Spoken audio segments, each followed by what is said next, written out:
Hello, everyone. Welcome. This is Suresh Madhursu here, co-founder and CEO of SalesTable. And I'm really glad that you all joined today for this very important conversation, by the way. Because today we're not just talking about the sales productivity or pipeline acceleration, but we are talking about what's underneath all of this, by the way, the emotional fatigue and the experience of selling. And that's really what is important. And the role of sales leaders is actually reshaping that whole angle. At Sales Table, we've always believed in the numbers actually tell you a story, but not the full story, right? That's really the big aspect of it.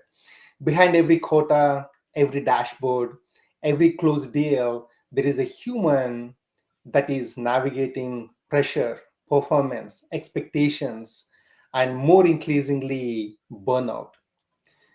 We see it every day.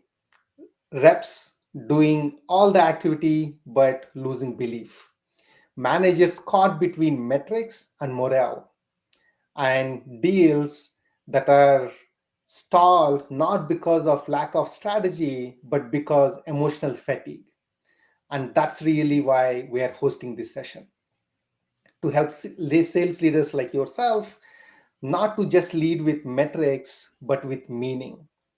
The shift from reactive firefighting to proactive coaching, really. And today, I'm thrilled to be joined by someone who doesn't just understand the sales and tactical standpoint, but from a human one. Deepak Bhootra is a renowned sales coach, behavioral science advocate, and founder of Jabulani Consulting. He's worked with organizations around the world to help leaders shift from managing reps to enabling human potential. Deepak, thank you for being here and bringing your voice and expertise into the space. Absolutely, absolutely. So, Suresh, thank you for that. In fact, as you were talking, I was wondering who is he talking about? It was so good. Sir, if it's about me, I'm very grateful. I'm humbled to be here. I am enjoying my professional experience, but today's topic is actually a very personal one, Suresh. I've been a salesperson. I have gone through burnout twice in my own career. And I've actually realized that when salespeople are burning out, it's not because they lack skills, but it's because someone in leadership did not pause to ask how they were actually doing. And I think that's very important. So I'm going to talk today on not just pipeline reviews, but on shifting how you listen, how you coach, and how you build trust. This conversation, in my opinion, is overdue, maybe by a couple of decades, to be honest with you, Suresh. So I really want to make sure that we have every sales leader on this call leaning in to listening very carefully. I'm very excited to be here. So Suresh, all over to you. Let's get going, sir. Absolutely. So Suresh, I'm gonna talk about this slide as a preamble to what's going to come. Right? There's a very simple truth. In most organizations, sales performance is very easy to track. There are charts all over the place, right? There are incredible systems, multi-million dollar CRM systems that will monitor your activity. They will look at your forecast. They're going to look at your conversion rates. The only thing they don't do is look at the salesperson's pulse. No one is going to put a finger there and say, okay, is this guy still alive or not? Because we have every system, but we don't have that system. So visibility is awesome, but to be honest, I think it's incomplete. Performance is visible, but well being is not. And I think that's a gap that's quietly hurting a lot of teams out there. When we talk about activity, right, we have dashboards. I get alerts, closed, one. There's so much going on, but what's really going on is that there's a layer of struggle, and that's unseen. And I think that's unforgivable. Stress is something that we don't talk about, right? Well-being is something that it's okay. I get it. After all, and I've been told this to my face by a lot of people. Why are you so worried about salespeople? Don't they make a lot of money? And that's actually a very frightening response, Suresh, if you think about it, right?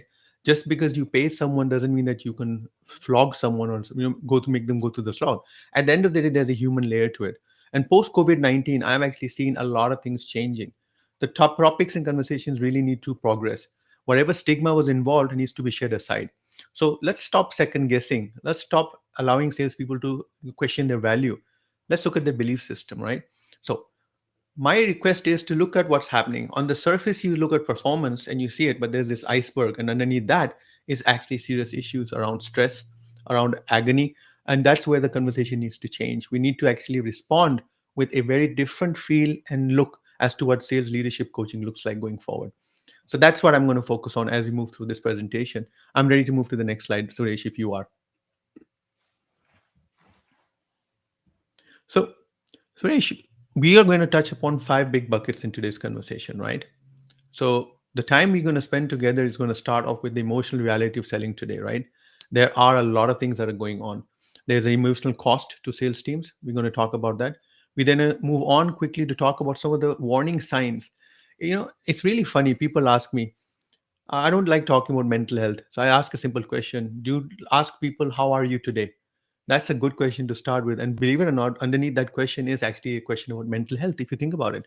It's just that we have given mental health this huge crown. We made it into royalty. It's not. It's actually simple.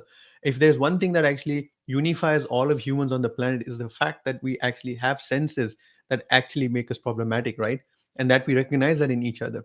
So we're going to move then from talking about how does a sales leader become emotionally fluent, and I used it about how do you change the game, and we're going to talk about that a bit more.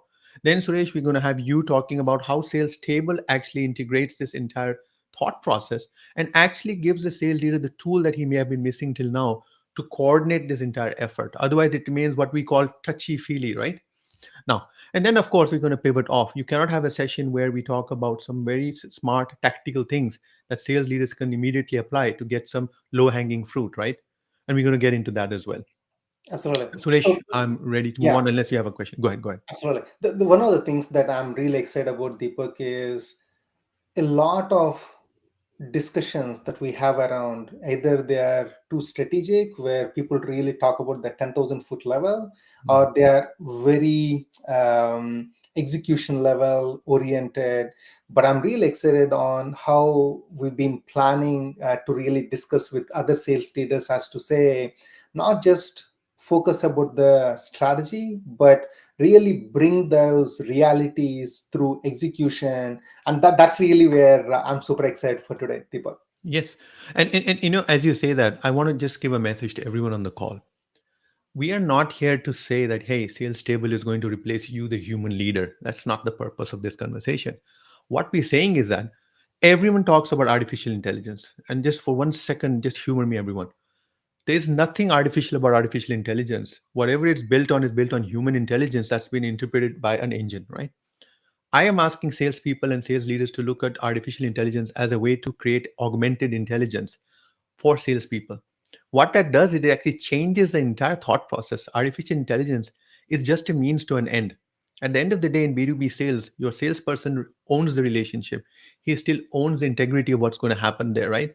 We have a tremendous opportunity now to say that, hey, how can we augment the way in which sales leaders are coaching and guiding this while also leveraging all the technological capabilities now given to us by how rapidly things have changed? Now, I am very passionate about this topic because, Suresh, there's a big difference. 20, 30, 40 years ago, people thought Excel was a big thing. Excel has now become a complex monster, right? But the fundamentals are still there. And what is interesting about Excel is that you can start off with a very low level, but then it gets very big in complexity. Yeah, What Excel did in 20 years is what I'm seeing happening in 20 months. Where I was with AI just 2 years ago and where I am today is like crazy. It is absolutely crazy. So, to any person out there who looks at AI as a threat, I look at this as a what I call the biggest democratizer on the planet right now. It took people who needed to know coding and has given power to the voiceless, power to the people. And that with that power comes tremendous responsibility on how we use it to our betterment, right? And that's what we're going to focus on as we talk about this conversation. absolutely. I'm really excited, by the way. Yes, sir, absolutely. So this is really interesting. What is happening with sales? So I'm going to throw some data at you, right? And I'm very, very confident, Suresh, that many people on this call have heard this data before. But the context of the data is what matters, right? Telling someone that he looks a bit fat or a bit big is okay. But when you start looking at preciseness, that's when you actually realize that there may be some underlying conditions that are forcing that type of a visual aspect to that person, right? So 90% of salespeople have on questionnaires responded to certain criteria in such a way that it looks like burnout, right? 90%, that's a massive number, Suresh. And if you tell people that 90% is some a number, that tells you there's a majority of people out there who have an issue. Yeah, We got to think about that, right? Now, Suresh, you got to move to the next point, which is Believe it or not, there is multiple research, and I've actually taken the lowest number. The lowest number, 35% is the turnover rate in sales. Within 2 years, typically starting, most 35% of salespeople in B2B sales will exit the organization. I have research also that says it's 57%. Now, that's a massive range, right? So whether it's 35, whether it's 55, It's still, my yeah, point is it's still too high, right? Let's factor that in here. Then you have another interesting thing that's coming out from research also is that at any given time, 28% of B2B sales sellers are actually standing up and saying with pride, I'm not going to make my number. Now, I am not going to argue that maybe the goal setting was incorrect. I'm not going to get into that debate, but that's a problem. That number actually doubles, Suresh, if you actually look at how many quarters are you going to miss. 2 out of 4 quarters missing is nearly 50%, if not higher. But these are numbers that make you wonder what exactly is going on, right? This is a credibility gap. This is a huge mind shift breakdown, in my opinion. So we have a lot of activity. We have a lot of sales activities. We have a lot of people trying to catch up with AI strategy in terms of how to do emails, how to talk to, how to do cold calls. We have textbooks and textbooks and textbooks on technique. And what we're missing is if we recognize this, then isn't something needed differently than just techniques? And that's what this is all about. So we're doing a lot of performative selling, Suresh, but where yeah, we really need to do is we really need to get to into the emotional connect behind the mission of what is actually going on. And that's what I'm going to focus on. So selling is no more tactical. It's not. I'm actually sitting on certain calls where I'm actually helping sales leaders do the coaching. And I can tell you, 9 out of 10 salespeople are still talking. Sales leaders are still talking language from the 80s and 90s. It is still all about pipeline. It's still about what's at risk, which deal are you going to replace, how are you going to do this, how are you going to do that, or listening on calls. And I'm saying, that's interesting. Why are you on calls listening in when you actually got AI that can actually listen in and give you far more data and insights than you possibly can? Do you have the time to listen to 25 hours of transcripts of calls every week? If you do, then you should not be a sales leader. You should be a sales operations lead sitting there doing analysis. Why are you carrying a target? That's the type of things we need to yeah, change. yeah, yeah. So, Deepak, one thing that I was kind of very curious based on what you were discussing is the recent Pavilion report that we got really says only 15% of reps actually even touched the quota in the last couple of years, and especially that is true for the Q1, and then I think probably in the next 1 month or so we will see what is Q2 going to be. But the challenge that we're really highlighting is whether the initial goals itself, whether they are true or not, is a separate thing, but this is actually causing a lot of agony with sales reps as well as the sales management, because now there is very disconnected frustration that everybody is going through. Is that what you're saying, Deepak, as well? Suresh, it's actually worse than that. Let me tell you what's happening though is that the old techniques where you had the carrot or the stick, Yeah, right? Those techniques are going to fail right now because what is happening is that you have complexity upon complexity. You have a different economic environment. You actually have behavioral change. There is ample research. Things have happened in the last 4 years that have actually shifted the salesperson's perception of what they will tolerate going forward. I am so I'll give you an example. I just had a conversation with a salesperson who has just got an offer at about the 300K mark OTE. And there's a reason why I'm mentioning that number. Because at that number, Suresh, you assume that this person is very well respected, has harnessed talent, he's very smart. No one would want to lose him, right? But this is the conversation that his sales leader had with him. Hey, you're at 93%. What's up? That's not going to work, eh? One more 93, and next quarter we're going to have a discussion on this. This oh guy is wow, calling me to tell me, hey, Mr. Coach, I have a question for you. Instead of asking me, how can I help you make not just 7% more, but 17% more? Why am I getting this stick? Because that stick used to work in the old days. This guy is calling me and saying that, you know what? I am okay to leave an organization after a year. I'll go find someone else. And that's what blowing my mind, Suresh. That is the mind shift that I'm giving caution to. Please be aware, guys. You're moving into an economy which is based upon gig behavior, as I call it. People yeah, will move and migrate as much as they please. You look at fractional leadership, and fractional leadership has opened up tremendous opportunities out there, right? People are looking at careers in a very different way. So I do concede that at the end of the day, money makes a difference, right? Spiffs do matter. Absolutely, they do. If yeah, you want behavior, you need to then give programs or remuneration that encourages that right behavior. That is still the approach you can take. But that approach used to work 100% of the time is now only working 70% of the time. The question is, what's going to happen to the remaining 30%? And if you're going to double down on the 70% tactics, your 30% is going to become 50%. So this is that the catch 22 scenario that I'm talking about. Hence why this presentation becomes so relevant. Suresh, back to Absolutely. you, sir. Yeah. Ah, so Suresh, this is so interesting, right? A lot of people ask me, Deepak, what's quiet quitting? Let me tell you what's quiet quitting. Quiet quitting is when a salesperson calls his coach to say that I'm upset because my boss just told me that I'm at 93%. If I do one more quarter like that, he's going to put me on a PIP. At 93%, you're going to put someone on a Yeah. PIP. This is an amazing point to make. What's happening is that that individual is actually preparing his resume.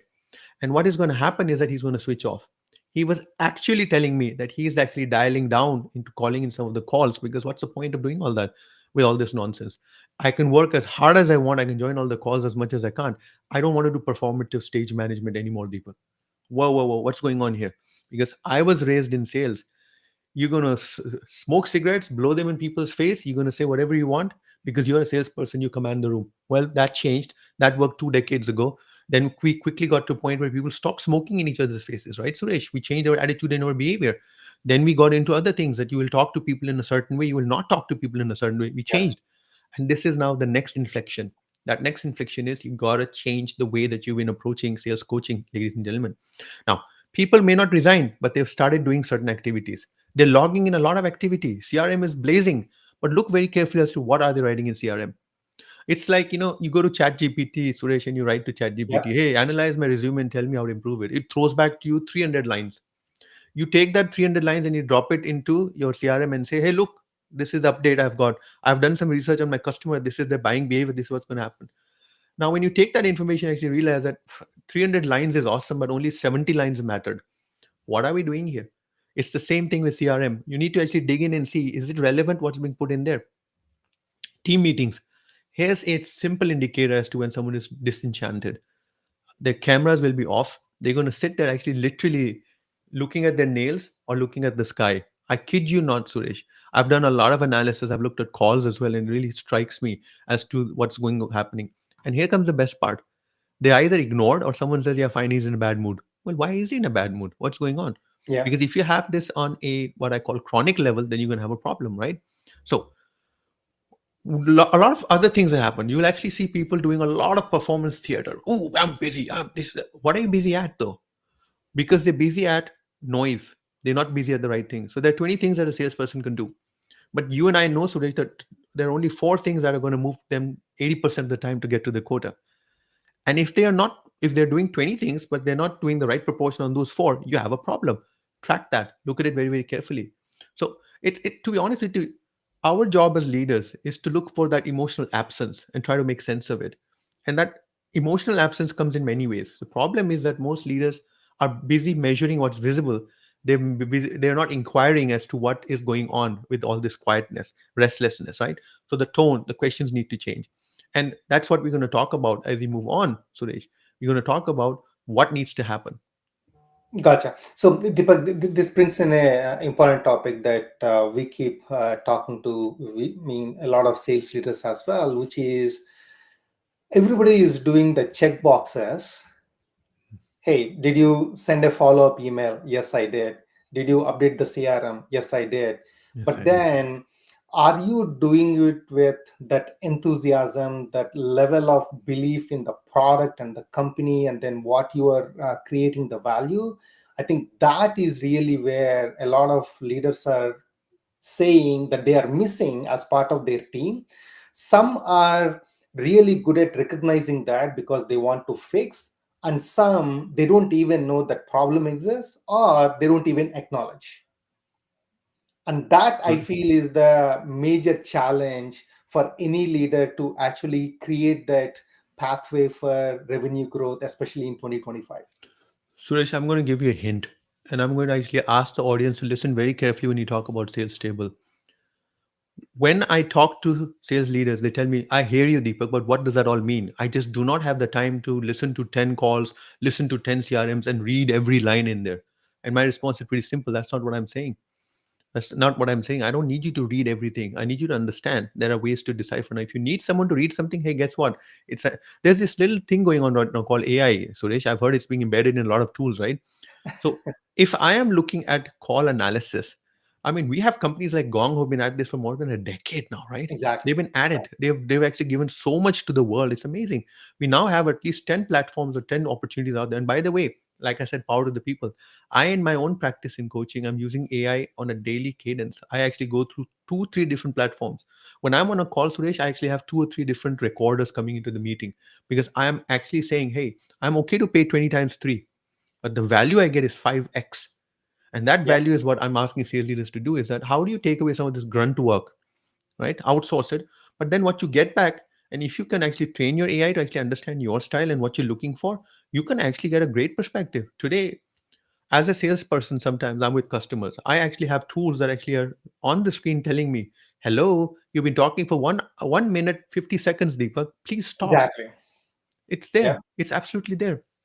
Now, there's one thing I'd want to call out, Suresh, in the interest of time, because I really make sure that we cover everything that we want to talk about, right? Is the audience is there. Hey guys, please put questions into the chat. Ladies and gentlemen, we are at your service. If there's something that's top of your mind and you want us to look at it, talk about it, put it in there. Give me some time to think about it also, because I'm good, but I'm not that good.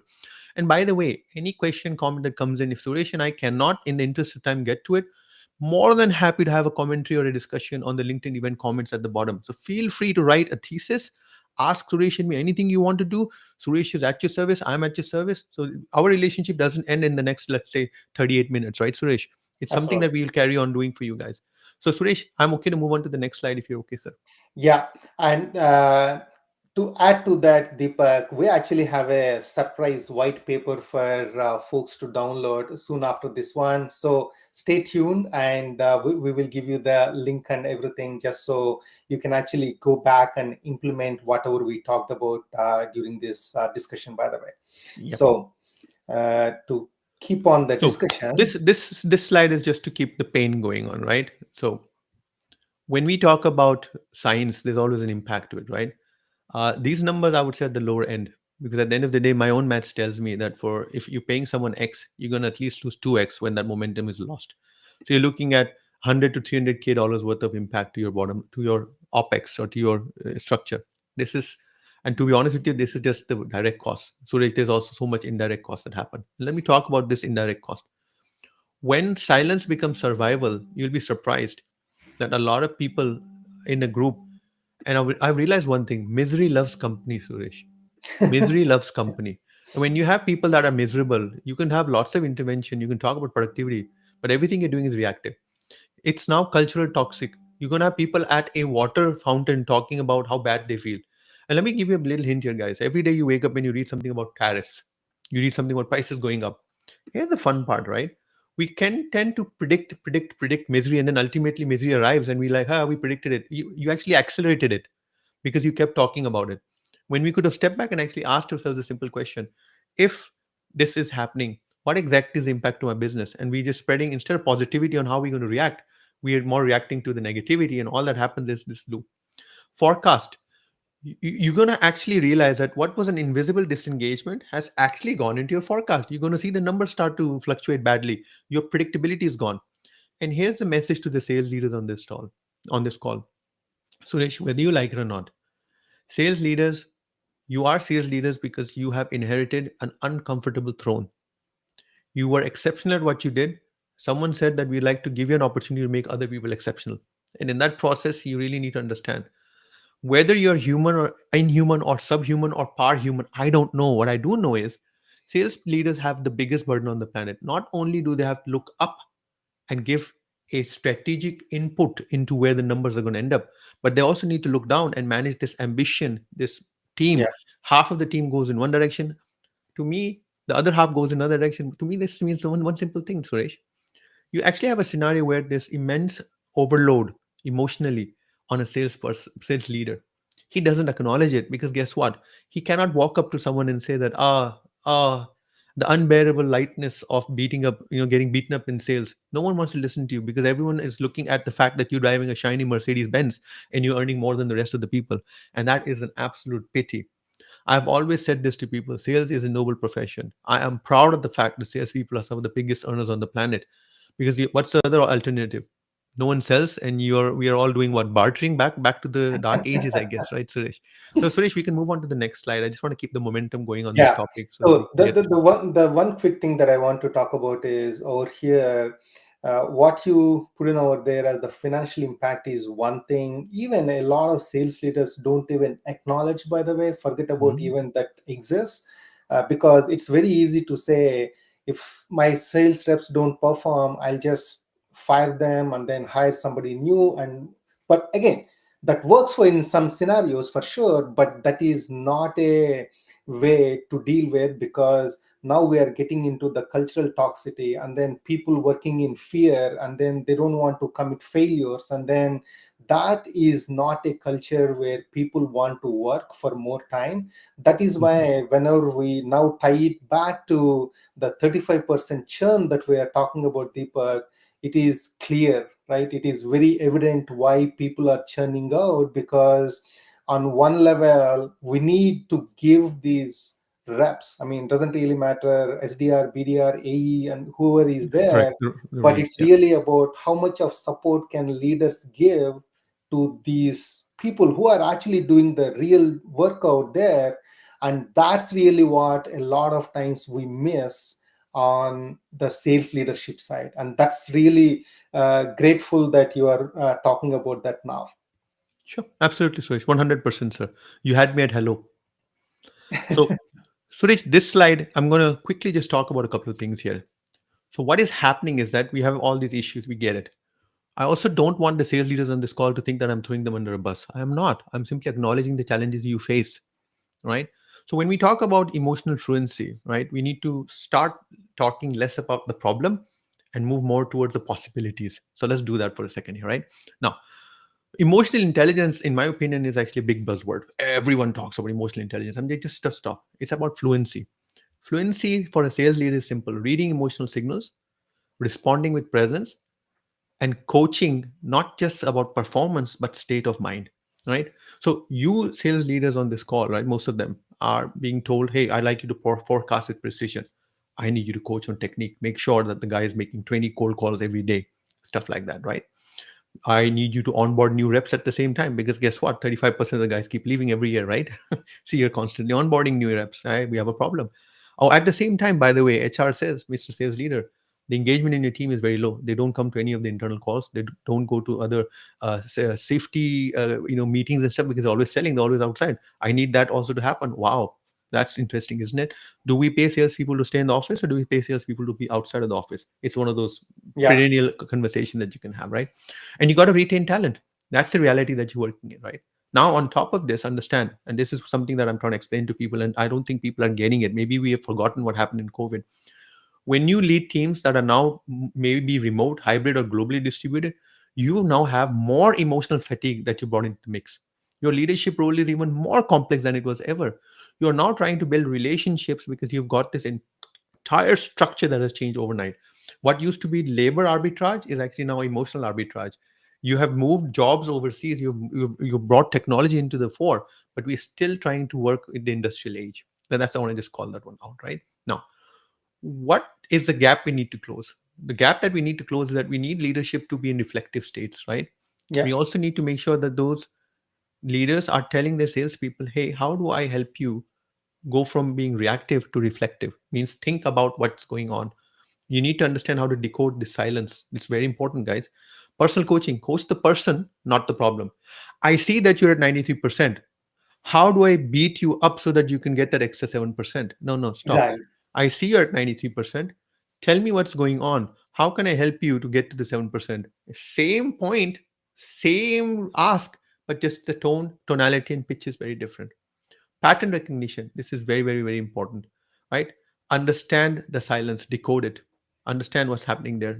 Look at energy drop offs in meetings. I say that to people a lot. Now, again, people tell me, Deepak, that's not my job. I'm a sales leader, right? I'm a number. The problem is that leadership is a attribute which is given to you. You have been actually given what I call a, what's the right word, Suresh? You're now something different, right? You actually earn the right to be called a leader. And one of the things that people get wrong is that they think a leader is not a manager, when a leader is something unique. And Man says as follows: a leader is as good as his followers. Your followers make you the leader that you are. So Yeah. please stop. If you look at religion also, Suresh, right? At the end of the day, immense pain, immense sacrifice, a message is created, and you have followers that take this message onwards, and that is the relationship, right? The North Star is not the leader, it's the followers that have given you the privilege of being a leader. The word I was looking for earlier was privilege.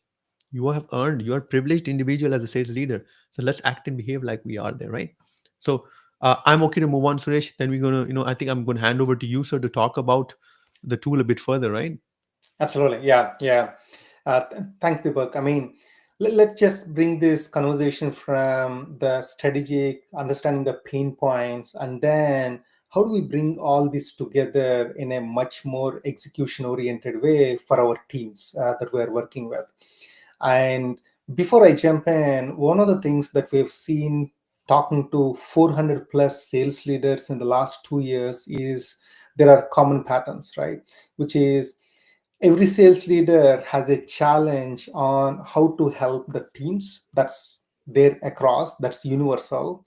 Number two is really how do we really make sure sales reps are performing in a much better fashion without really getting on to the 35%. And then there is actually one of the customer that we were talking to, they have 85% churn rate. Deepak, can you believe it? I mean, right?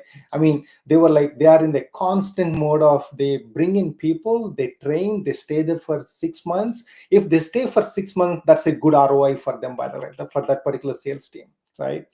And then on the top of it, now we are seeing this emotional drain and the economy and post-COVID stress that people are going through.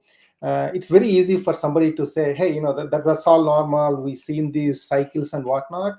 But for the sales teams that are going through, for the sales leaders who have to carry the quota for the management team, it's not easy. And that's exactly really where we said, we have these lot of traditional tools that are siloed that really talks about either the coaching in one level or performance management in one level, but then how do you really bring everything together? And I think that's really where we wanted to make sure that we bring everything together.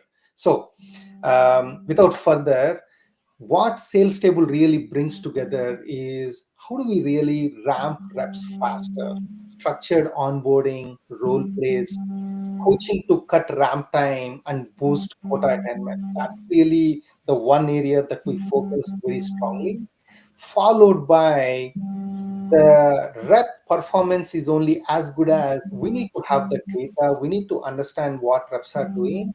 And that's really where we think about the real time activity management. And what this really means is not to track somebody per se, but what is the right amount of activity that we need to do to get to our goals. That's really where we backtrack from the goal and say, this is the right activity for the sales rep to do, right? And then everything need to come back together with the right coaching and guidance from either their sales enablement teams or the sales management, because at the end of the day, without the best practices that are being shared or AI driven coaching, none of this is possible at a scale. If you have one or two salespeople, maybe you are able to do it. But let's think of it as if you have 20 salespeople, 100 salespeople, 200 salespeople. I'm sure, Deepak, you worked in organizations where 300, 500,000 salespeople exist. And now the question really becomes, how do you coach at scale and making sure that every day they are getting the right help? And that's really where as a last point, where we say it is really about practice, perfect, perform, right? Because at the end of the day, I was just on a previous webinar, by the way, Deepak from SaaStr, Jason was talking about it. A lot of sales reps, when they go into the calls, they're like, you know what, I don't know about that, let me come back.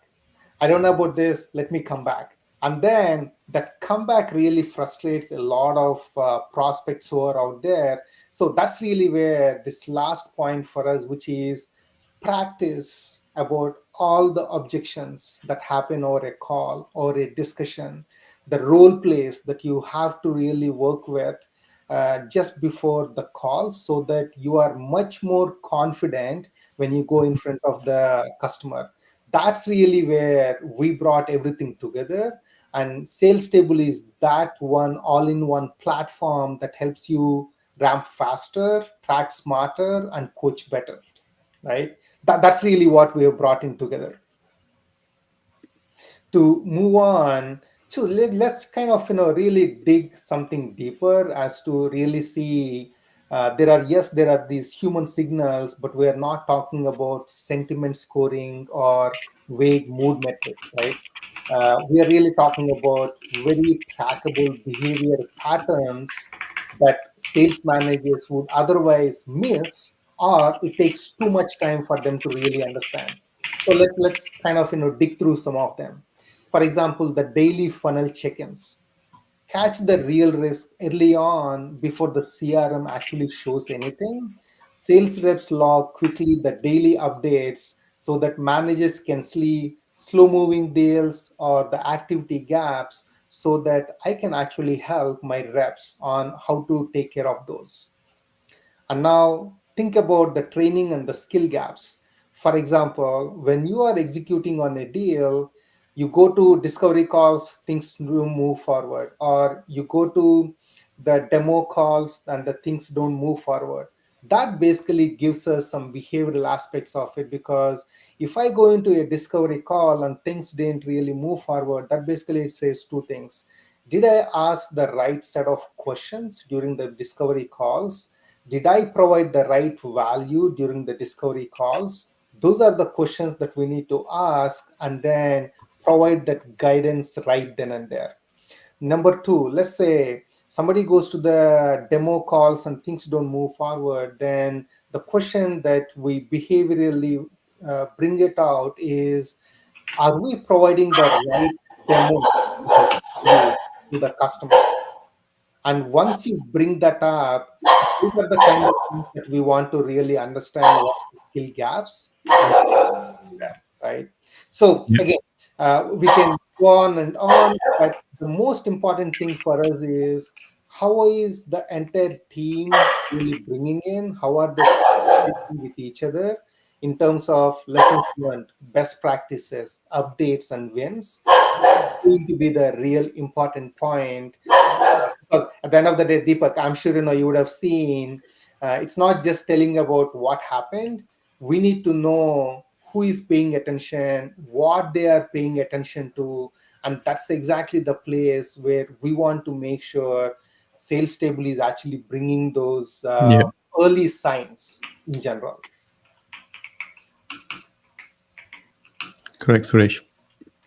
And to move on from there, where we really think there is a lot of broader leadership value that Sales Table can bring to this ecosystem, is because everything we have talked about so far, it's really about the behavior signaling and tracking the emotions at the end of the day, right?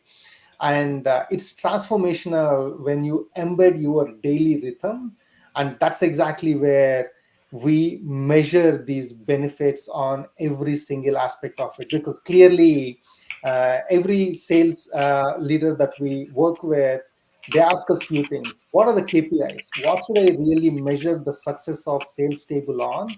And that's really where we say, for example, faster ramp time. Why is that important? Most companies take about 5 to 6 months to fully ramp up a new sales hire. And with Sales Table, you cut that down significantly, to the extent of even 50 to 60% with our existing customers. And that's a promise that we have made to our customers. Reps get the structured onboarding, daily practice through role plays, and the skill assessments, of course, is a big deal, because you want to retain the knowledge that you have. And that really means that they are selling faster, they are building the confidence much earlier with their customers, and leading to high ROI in terms of whether the revenue growth or existing customers that you want to really keep. And that's really where we want to really think about the ramp times. But the one thing that I want to highlight over here is, what does it really mean by higher quota attainment? Because that's something that every sales leader and the rep really grapples with. And when you combine the faster onboarding, real time coaching, and the daily skill building, that really brings in all the numbers together. Because think about this, if I'm going to a call with a VP of sales pharma tomorrow, and I want to understand how I can purpose my solution to this particular VP of sales, I need to know how I should pitch. I need to know what are the challenges of the pharma industry that I want to talk about. So all that real time pre-call preparation is actually done using SalesTable. And not only that, let's say the customer that you are talking to, they are probably brash, they don't have time, they are very distracting during the calls. If that is the kind of customer that you are approaching, let's say you are actually able to have a role play with such a persona, and sales table actually accommodates that in real time, so that when you go in front of that prospect or a customer tomorrow, you know exactly what kind of challenges that you may be facing. You've already talked about it, you know what to say. And that's the kind of confidence that we build at the end of the day using sales table.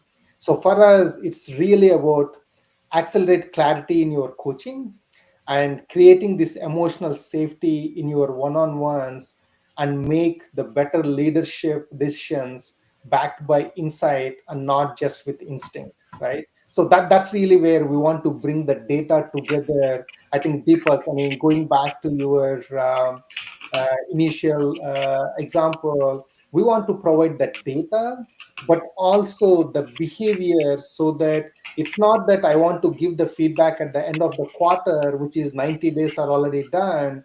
But if I need to do something today, I want Right. to get that feedback today, right? Yep. Um, so I mean, with the sales table, we actually work on a lot of use cases that are driven by our customers, that are demanded by our customers. And especially the ones that I want to focus on is remote sales onboarding. Remote sales upskilling has become such a big deal for everyone, because now all the companies have become remote slash hybrid organizations. And when we think about the sales kickoffs, when we think about the topics that we need to product trainings and everything, now no more companies have the luxury of bringing people in, and they need to really find ways to make sure salespeople are doing the right things from the product and the services point of view. So that's exactly where we want to make sure, using our sales table, you do the right things from the team management aspect of it, team readiness aspect of it. And most importantly, the one use case that we've seen pretty regularly, which we haven't talked about, by the way, Deepak, is really about the partner enablement. Because The in channel side of things. Yeah. organizations, we bring in a lot of partners. It is very easy to say, I have 20 partners, I have 100 partners. But the essential question that we need to ask is, how many of them are really bringing you the revenue? How many of them are really helping you with the pipeline?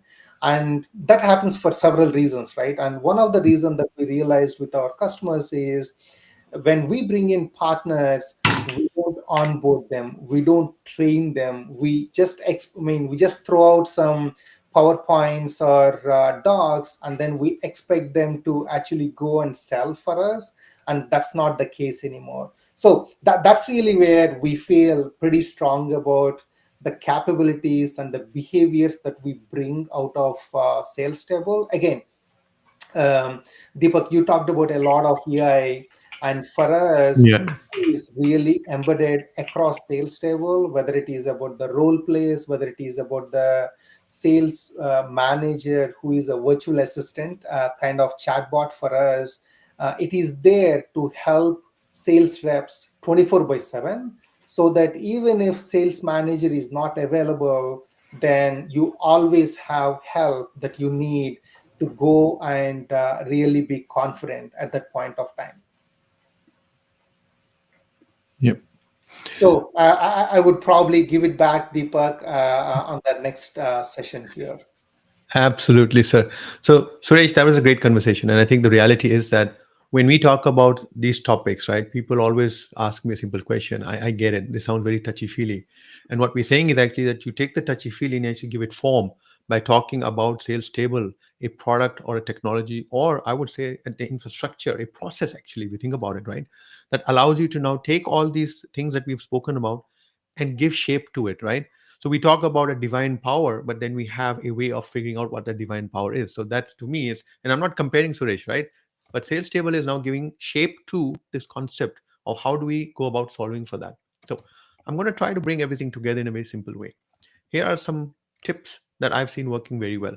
Number one is look at what Sales Table can do for you. Sales Table can actually figure out how to surface these human signals that you might be missing, right? Your coaching becomes meaningful when it's grounded in emotional insight, but when it's also physically presented to you in a way that you can make sense of it, right? And that's what Sales Table does. So, how do you turn all this conversation that Suresh has had into a system?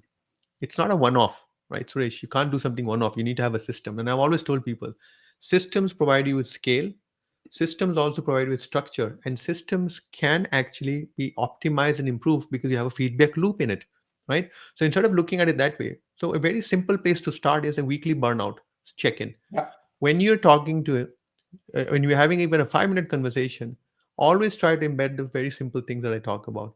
Try to assess what is the energy level of this individual on a scale of 1 to 10. And a very simple question that I don't want you to ask, but I want you to get an answer for by asking the right questions is how full is your tank this week? It's not a pipeline question, it's an energy question. How yeah, many gallons or liters of gas do you have in your tank, mate? Is what I'm asking you. I'm not asking you how many millions of dollars you have in your pipeline. Big shift in thought process, right? Ask your salesperson what is emotional drag they're feeling. Where are they feeling friction? Is it from process? Is it from people? Is it from mindset? And Suresh, I say this because I did my doctoral study actually in sales, job satisfaction, and organizational commitment. And I did that because I was deeply frustrated by the amount of bureaucracy that was being created for yeah, salespeople. And by yeah, the way, I'm an ex-sales operations guru, right? And I can tell you one thing, we lead with this type of stuff, right? We will go invest in this multi-million dollar CRM system where the fields are all designed for exact absorption of what's happening in the field, but not necessarily designed for what's actually relevant for a salesperson at the ground level. And that's the reality where we are. And that's maybe one of the reasons why AI is so popular with salespeople, because they now have something that they can take ownership of, that they can trust, because the AI is most likely looking at their point of view and their perception rather than telling them what they're doing wrong. It's telling them what you can do better. And yeah, that's a huge absolutely. shift. It's a huge shift. The one thing that I want sales leaders to understand is that you need to migrate to psychological safety. I know this word upsets a lot of people. Psychological safety doesn't mean that there's something wrong with an individual or that you're in a padded cell where you don't want to hurt. No, no, no. Psychological safety only means that the person knows that they're being treated for their identity, not for their role. What that means is that your role, you will bleed in your role. You will sometimes win a deal, Suresh, you'll sometimes lose a deal. But when you lose a deal and when your role is on fire, is your identity on fire? The answer is no. Yeah, And I think that's the trick over here. So my message to sales leaders and sales reps is very simple. On a scale of 1 to 10, when your role is on fire and you're at a 5 or a 3 or a 1, what's your identity like? If you tell me it's a 5 or a 3 or a 1, I'm saying no, you're making a mistake, my friend. It's always a 10. Keep it at a 10. Go prosper. You get that right, and half the burnout is gone in any case, right? So, thought process, right? absolutely. Celebrate behavior, not just outcomes. Ding, ding, ding, ding, ding, ding, ding, ding, ding. So Peter brought in the next deal, guys. I'm so happy. And later on, you find out that Peter actually bribed the supplier or the partner to get that deal. How do you feel now? How you like them apples, that we would sometimes say, right? So I'm always telling people, when you celebrate something, don't just celebrate the outcome, right? Also ask yourself a question. Yeah, What are the right actions and approaches taken regardless of the results? Did we learn something? Even if we lost face, well, not lost face, lost a deal, but did we learn something from it? Last but not least is, and this is a very interesting phrase, and even I didn't understand it. Maybe I still don't do this decompression windows, right? This is actually about simply encouraging people to understand that, hey, are allowed to take time off. You're actually allowed to put into your diary half an hour. I'm going to sit staring out of the window doing nothing. Do it. Do it. I had a Yep. manager that actually would make it very clear from 3 to 5 every Friday, guys. It's my me time. Now, people think that that means he's going to go sit in a bathtub and luxuriate. No, he actually would just sit there and think about the 5 or 6 things that went wrong during the week, or he could have done better. And then he comes back on Monday morning with an action plan of never repeating that mistake and making, how do you say this? Mental recovery and reflection between high pressure activities is Yep. nothing wrong with that, guys. Accept it, embrace it. It'll be amazing when you do that. And I say this from personal experience, Suresh. I have personally had to seek external support and guidance multiple times in my career when I felt I could not cope or did not understand what was going on to me. And Wow. I can tell you one thing, initially, I used to blame my managers for it. And you know what? Actually, someone told me, which is my wife. She says, you can blame as many people as you want. At the end of the day, Deepak, people will remain people and they will never change. You can go from one bad manager to a great manager, and then that great manager gets promoted and you're back to a bad manager. What will happen then? And that's why I'm telling people, work on your mental agility, resilience. And in sales longevity is a very critical topic, ladies and gentlemen. Suresh, please change the slide before I keep talking about this, because this is a subject that This gets the is best out of amazing me, right? topic, by the way. Yeah, it is. It is. So I'm going to make this topic amazing to reality. Here's what's happening, ladies and gentlemen. This is research. In a traditional organization that is absolutely, let's say, industrial oriented, whatever, the average ramp time is about 3 to 6 months, right? That's typically what happens. To be honest with you, ramp time doesn't mean that the guy. So one way is, I read the manual, I am ready to sell. Yeah, really? How would you feel if you had to go for cardiac surgery or heart surgery, Suresh, to find out that the guy who's going to treat you has only done 2 surgeries before, and he's now going to do a, in fact, they don't even allow it. You have to go through a certain migratory path before you get to that ability. But in sales, guess what? Right along, come along, you're a salesperson, you'll pick it up quickly. Oh, okay, Right. really? Let's see. So we have that mindset. You have rep retention at 65%, which the inverse of that is that 35% of the people leave, right? So that's just mathematics, right? Code attainment at 50%. Yay. Half the people are making the number. Yes. And half the people aren't making the number. Our nicknames. Coaching NPS, 6 out of 10. Suresh, where I come from, my grandfather ran a business in India. I learned everything from that man. A 6 out of 10 is actually a bad score. A lot of people say, yeah, but I'm not bad, right? I'm on the fence. Ladies and gentlemen, the people that are undecided are the ones that actually lead to bad politicians being voted into power, because that group of people did not make a choice.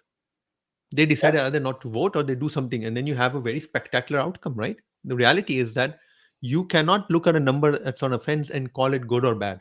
I call it indifferent, and indifference is bad in sales. So when a salesperson is sitting at a six, right, your goal is how do you get him into being something that's not a detractor but is more attractive, right? This is what I've been watching. As you bring in AI and as you bring in empathy on the part of a sales leader, Yep.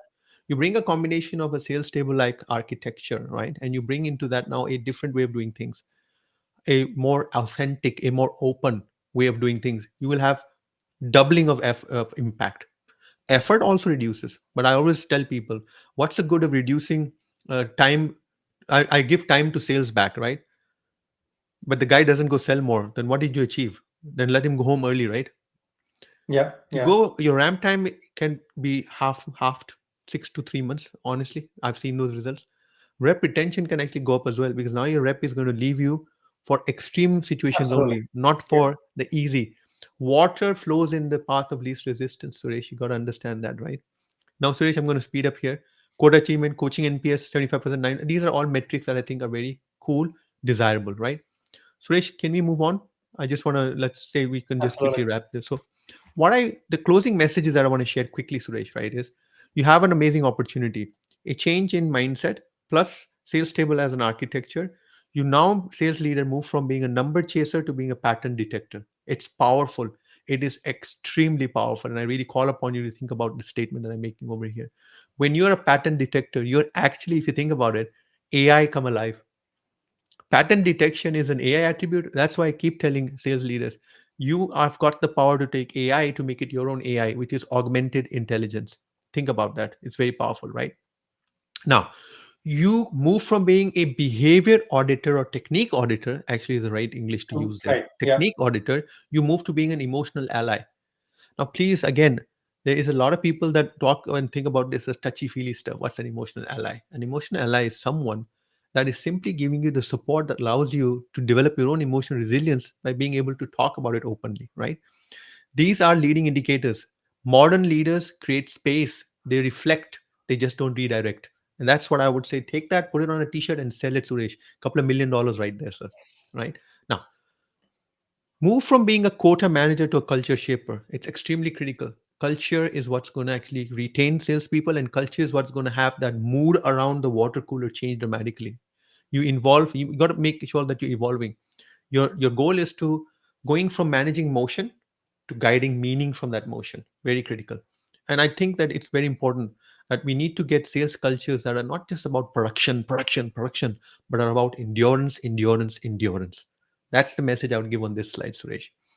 Suresh, to be honest with you, I'm looking at the time. Let's maybe give the ladies a wrap up. I'm going to hand it over to you, Suresh. What's the one thing on your mind that you'd like to just talk about on this slide? Yeah, absolutely. So, first of all, thanks for giving your attention, your time, and most importantly, your uh, depth of experience and openness. Deepak, really appreciate. And for our audience out there, thank you so much for coming in. And I know this is an important topic for a lot of sales leaders that is out there. And we definitely hope you took away a few of the right aspects on what does it really mean by an empathetic leader, especially in the sales, and then how do you combine AI in really bringing the results together. And that's really where I'm really excited about, because for me it's really personal at the end of the day, and it's very human in that sense. So we really urge you to say lead with not just with the urgency but with empathy, and make the coaching less about correcting but about connection. I'm just reiterating what Deepak talked about, by the way, right? So Suresh, And I'm going to jump in there because absolutely. everyone who knows me knows I always like the last word. But Bernard Okwego just actually put in a comment that I really think is very powerful. I am not a sales leader. I would like my sales leader to hear this discussion. How do I share this to them? Bernard, this video is going to be online. Watch it again. Correct, Suresh? If I understand the Absolutely. process, Yeah. right? It's there Number forever. two is that there's a white paper that Suresh is offering. It is on your screen right now, ladies and gentlemen. There's a QR code on the screen that you can see. Bernard, please pick that up. I'm actually also going to put this image onto the LinkedIn feed as well so that people can see it. If there's one thing that I really highly recommend you take from this call is the ability to take this entire conversation into a template, into a structure that actually allows you to figure out what are the two or three, four things that you can do. And of course, Suresh, from a sales table point of view, what would you want people to do if they wanted to reach out to you and contact you and communicate with you to understand and explore what SalesTable.ai has to offer? Yeah, absolutely. First things first, for us, it's really about how can we help sales organizations to close faster and achieve quota in a much consistent way. That's really our goal. And if those are the challenges that your organization is going through, would love to chat on how AI is really helping these kind of things. I'm available on LinkedIn for sure, Suresh Madhuvarsu, and then, or if somebody have to email me, it is suresh@salestable.ai. I will of course make sure that mine and Deepak's contact is available on the stream that we have right away soon after this call. But I think those are the some of the ways I would love to engage with the community and make sure, even if it is nothing to do with the sales table, we're actually seeing a lot of AI application in sales in general. And I'm always listening to a lot of sales leaders on how they are thinking about AI, and really see if there are ways that we can collaborate or even help each other. So I'm definitely open for that kind of collaboration for sure, Deepak. Absolutely. Suresh, I couldn't have said it better. From my side, I think allowing me to come on this forum and share my 2 cents is great. I feel lighter. I really hope that the audience got something out of this. I'm also available if someone wants to reach out and just ask me what's up, what's going on, how can I help? Absolutely there. So, Suresh, from my side, thank you for this opportunity, sir. No, absolutely. Again, without further ado, I would say, Deepak, thanks a lot for lending your time. Really appreciate your time, and I wish we will do more of these discussions in future for sure. Absolutely. Thank you, everyone. Thank Thank you, you, Deepak. everyone. Bye bye. Bye bye.